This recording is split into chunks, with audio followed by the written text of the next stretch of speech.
میرے نبی پاک نے فرمایا 3 کام کرو تمہیں فائدہ ہوگا. حضرت عبد الرحمن ابن عوف فرماتے ہیں میں نے اس کا تجربہ کیا اس حدیث کا, اور آپ فرمایا کرتے تھے مجھے اللہ کی عزت کی قسم جو میرے نبی نے کہا حق اور سچی کہا ہے, حق اور سچ کا ہے. حضور سید عالم صلی اللہ علیہ وسلم نے فرمایا صدقہ دینے سے مال کم نہیں ہوتا. صدقہ دینے سے مال جی کیا کرنے سے, یہ وعدہ ہے نبی پاک کا. صدقہ دینے سے پیسے, اچھا بتائے نا جی مجھے 1000 میں سے 500 دے دیا تو باقی کتنے رہ گئے, تو حضور فرما رہے ہیں کم نہیں ہوتے.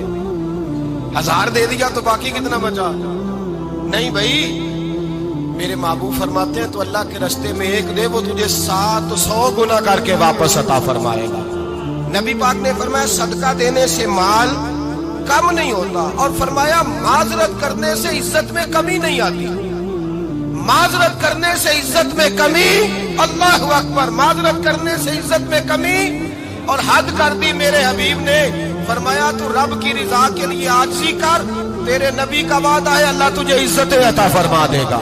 تو جھک جا اللہ کی رضا, عاجزی اختیار کر, سادگی اختیار کر, سادگی عاجزی کر, تجھے اللہ. ایک 2 باتیں اس میں ارشاد, ایک معذرت کر غلطی ہو جائے, اور دوسرا پہلے عاجزی کی بات سنیں. حضرت عمر بن عبدالعزیز بادشاہ تھے, سوئے ہوئے تھے, غلام بھی پاس آرام کر رہا تھا, مہمان بھی آئے تھے. غلام کی ڈیوٹی تھی ہر وقت حضرت کے پاس رہنا.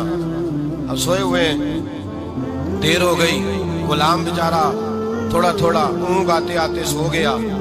حضرت چراغ روشن تھا, کچھ لکھ رہے تھے, مہمان بیٹھا تھا, خادم سو گیا. اب چراغ نہ آہستہ آہستہ گل ہو گیا, بجھ گیا. حضرت اٹھے, بوڑھے آدمی تھے, چراغ صحیح کرنے. مہمان کہنے لگے حضور میں نہ کر دوں, میں نہ کر دوں. کہنے لگے نہیں تم مہمان ہو, مہمان سے خدمت نہیں لی جاتی. اس نے کہا غلام کو جگائیے. فرمانے لگے ابھی تو بیچارہ سویا ہے, اور نیند سے بیدار کر دوں. خود گئے, اس میں تیل دوبارہ ڈالا, بتی ٹھیک کی, جلائی, واپس آ گئے. وہ مہمان, اب بادشاہ کا مہمان بھی تو کو بادشاہ ہی ہوگا نا.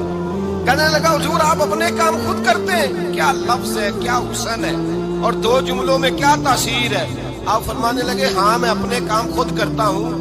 جب میں گیا تھا تب بھی عمر بن عبدالعزیز ہی تھا, اور جب چراغ صحیح کر کے واپس آیا ہوں تو پھر بھی عمر بن عبدالعزیز ہی ہوں.